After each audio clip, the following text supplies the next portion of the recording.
Have you ever wanted Chaos to have a more epic feel in your campaigns?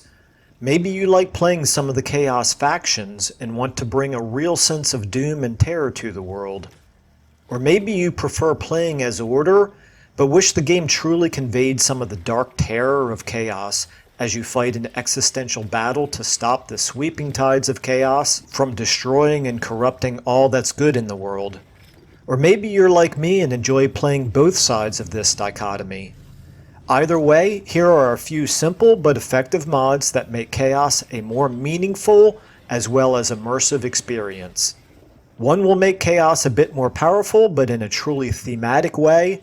Another will help balance that by making the creeping spread of corruption a more calculated challenge, whether you're the one doing the spreading or fighting to slow it. And the third, a purely cosmetic mod that makes corruption feel much more impactful than it does in vanilla. I've started using all three of these together, but they work just fine individually if you don't want to use all three. We'll dive into all of them in depth in just a moment, but first, my name is Michael, and my goal is to make the most immersive Warhammer videos possible. If you have any suggestions for mods that you think add immersion or awesome mechanics to the game and want to see me cover them, please feel free to make suggestions in the comments. If you want to see some of these or any other mods I showcase in action, check out some of the Let's Plays on this channel. And if you want to see me make more videos like this, please leave a like or subscribe because it does help me determine what sort of content to keep producing and help other people see these videos. All hail the mighty YouTube algorithm. With that out of the way, let's dive right into these glorious mods.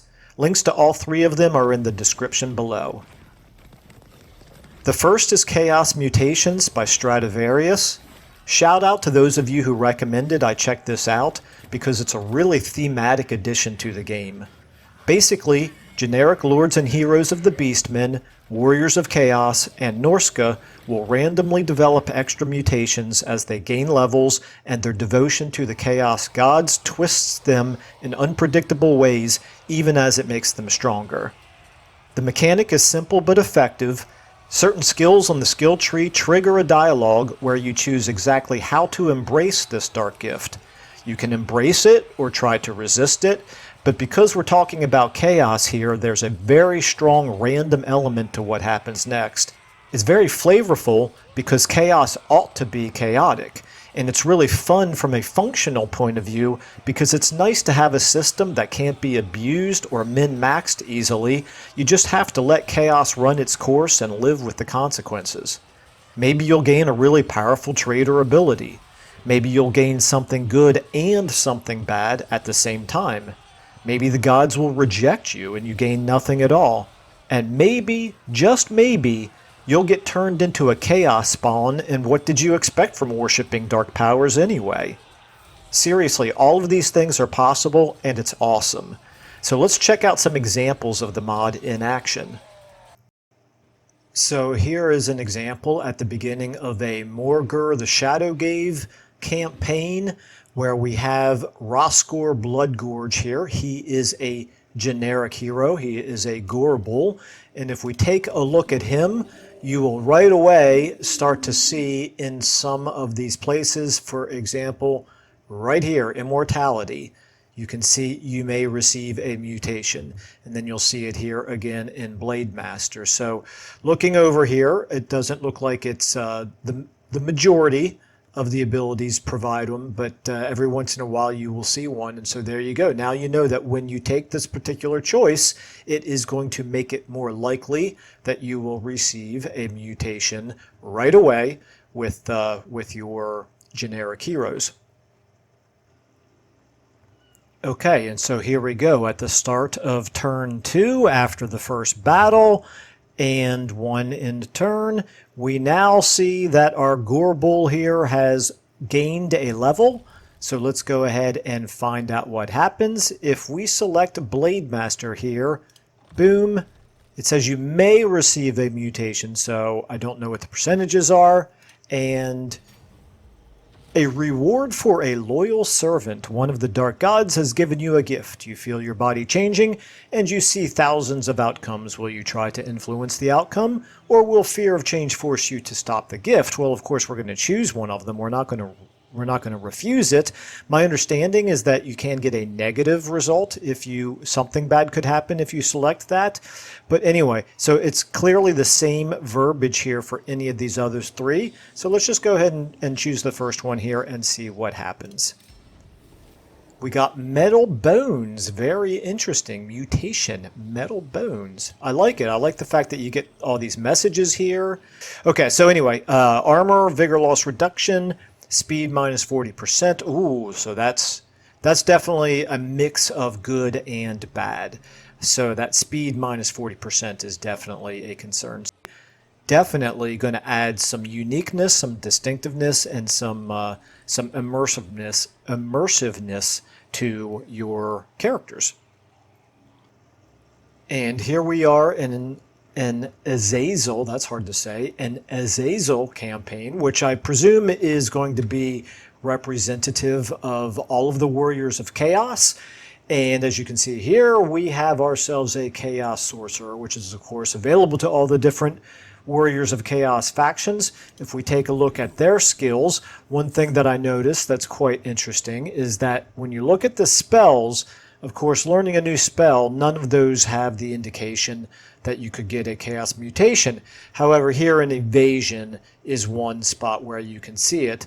But never worry, because there are plenty of other places up here on the top line where these are definitely things that you're going to want to have, and as you can see, those all have opportunities to give you mutations as well. I think it looked like across the board here, none of those do either, and none of the actual field agents skills do either. So you've got Evasion, and then you've got these three over here.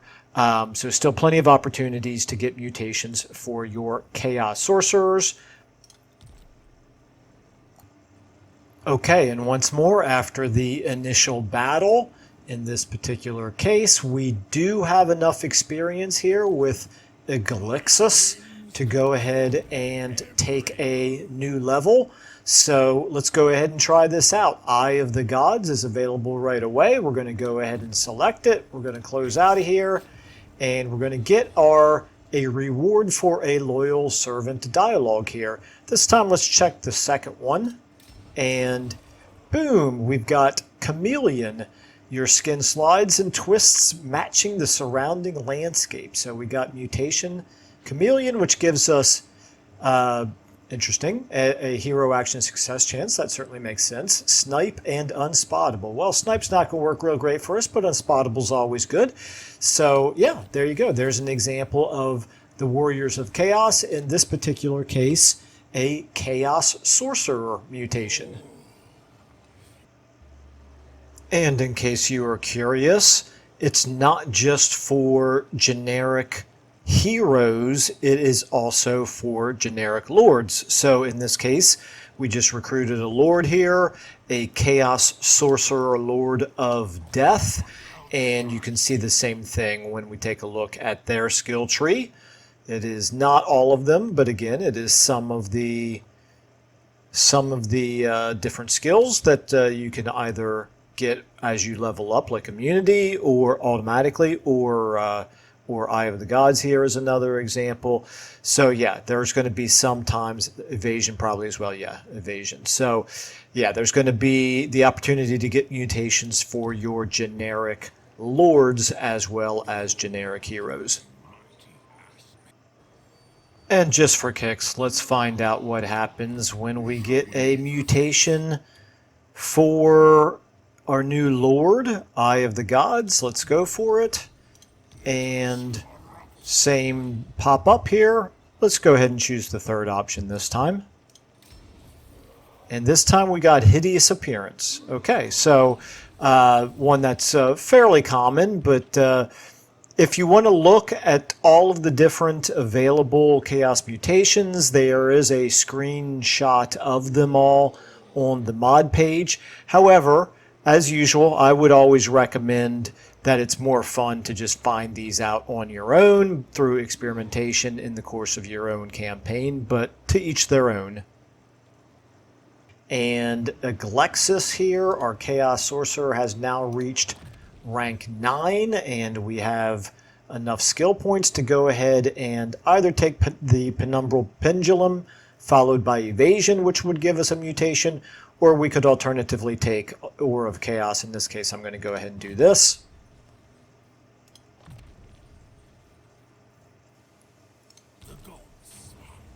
And we'll go back to the first one here. And this is the first time this has happened to us. So I don't know what the percentages are, but this can definitely always happen. The ruinous powers have rejected your pleas. And in the meantime, we have also picked up an Exalted Hero here, and this time we have 4 skill points to apply, so let's go ahead and give him Chaos Gladiator and Blade Master, which is the relevant one here. A couple ranks of hard to hit, and we'll find out what happens here. This time I'm going to go with the second one, and this time we got Iron Hard Skin. So, a couple things we've learned here. This is another example of one that has both a positive and a negative, which don't know how many of them are going to be this way, but clearly multiples of them are this way, which I quite like. Again, it kind of represents the randomness, the chaotic nature of chaotic mutations. And of course, we've also learned how sometimes you're not going to get any mutation at all. And last but not least, we have the Norskins here. In this case, I'm playing as Wulfric, and we have a Shaman Sorcerer of Metal. And if we take a look here, it's going to be very similar to what we've already seen. Aura of Chaos gives you a potential mutation and immortality as well. And I think evasion as well. Yeah, so again, you've got pretty much consistency across the board here, depending, or not really depending on which faction you play, depending on what type of a character it is, whether it is a wizard type character or a melee type character. Alrighty, and then there's just one last thing to check, and that is if we take a look at a character here who already has a mutation, in this case Chameleon, and they have reached the point where you get to choose to give them a mark of chaos, where they will ascend into a new form. So we see right now we're just a Chaos Sorcerer, we have unearthly reflexes. Now we're going to go ahead and devote to Slaanesh, and at this point we are now a Chaos Sorcerer of Slaanesh, of course, and we now have opened eyes, but we kept our mutation Chameleon. So apparently we do keep whatever mutations you already had at the point where you ascend, and if we glance really quickly here at the different skills, it looks like you can no longer receive any more mutations at this point. So just something to keep in mind. You will keep the ones that you've already had. You will not be gaining any new ones from that point moving forward. If that first mod makes Chaos a bit more powerful, the second mod can help balance that a bit. At least if you're playing as a Chaos faction trying to spread your corruption far and wide. This mod is slower, more meaningful corruption by Scrambled Egg. This recalculates the amount of corruption generated from winning battles to be less dramatic overall. The reason this is so good is because it makes the corruption mechanic something you actually need to engage with. No longer can you conquer a new province and not ever have to worry about building the corruption influencing buildings or picking those skills because your corruption is already almost maxed out. As explained by the mod author, the vanilla mechanic makes sense from a theoretical standpoint, as winning battles either for or against chaos should have an impact on the spread of corruption. But in practice, in vanilla, the impact is so strong that it minimizes the importance of all the other ways of spreading corruption, like skills and buildings. So this mod readjusts the numbers to make for a better balance. Alright, so here is an example. We are playing as Azazel of the Warriors of Chaos, and here in our starting province, we have only 30 Slaanesh corruption on turn 11. We've already conquered the whole rest of the province, so we do have the option to increase corruption with foster cults, which I will do starting next turn, but right now I want to encourage a rebellion to happen here. But as you can see, we've got 30 existing corruption and we're only gaining 3 per turn, even with our army and legendary lord in this province at this point. Now, contrast that with vanilla. This is a vanilla campaign where I've done the exact same thing, taking the capital of the province and then running over here and taking Bay of Blades and giving it to our vassal. And already it is only turn number 3. And as you can see, we've already exceeded the amount of Slaaneshi corruption that we had in the other campaign on turn 11. So the big difference here, obviously, is that the battles that you fight in order to conquer the province give you far more in terms of increasing the amount of your own type of corruption in that province than is what happens in this mod. Now, the mod does not remove it entirely. It just reduces its efficacy so that you can't just fight 2 or 3 battles in a particular province on the way to conquering it and have it already almost all the way up to maximum corruption by the time you have captured the province. So you got to invest in it a little bit. Last but definitely not least, we have probably my favorite cosmetic mod in the game, Dynamic World by A70F, or A70F, not sure which way to say it. This mod transforms the way the world looks on the campaign map. Be aware that it affects all the factions, but for me it's most impactful when it comes to showing off corruption. It is a purely cosmetic mod, so you can feel free to try it out in your campaign and turn it off again if for some unfathomable reason you don't care for the result. And we have the loveliness that is Nurgle, and look at this. This is so gorgeous. We're at only 51 corruption here for Nurgle, and so you can kind of see it's a mix of the pustulant, fetid Nurgle trees as well as got a few regular trees in there as well. You can see a more distinct break here when we get from this area up here. This province does not have all the Nurgle corruption. And as soon as you get down here into this province where we have a mere 51, you can already see how much more beautiful it is because of Nurgle's corruption. Now, compare and contrast that to this exact same campaign loaded in, but without the Dynamic World mod, and just look at how much, so we're still at 51 corruption here. Look at how much different it looks. Look at how drab this is compared to what we just saw a moment ago. You have a little bit of pustulence right here, but other than that, I mean, this could practically be a vacation paradise, right? Look at that. It's just trees everywhere. I mean, how gross is that? Nobody wants to look at trees. So yeah, obviously a huge impact that Dynamic World makes. And that, like I said, that's only at corruption level of 51.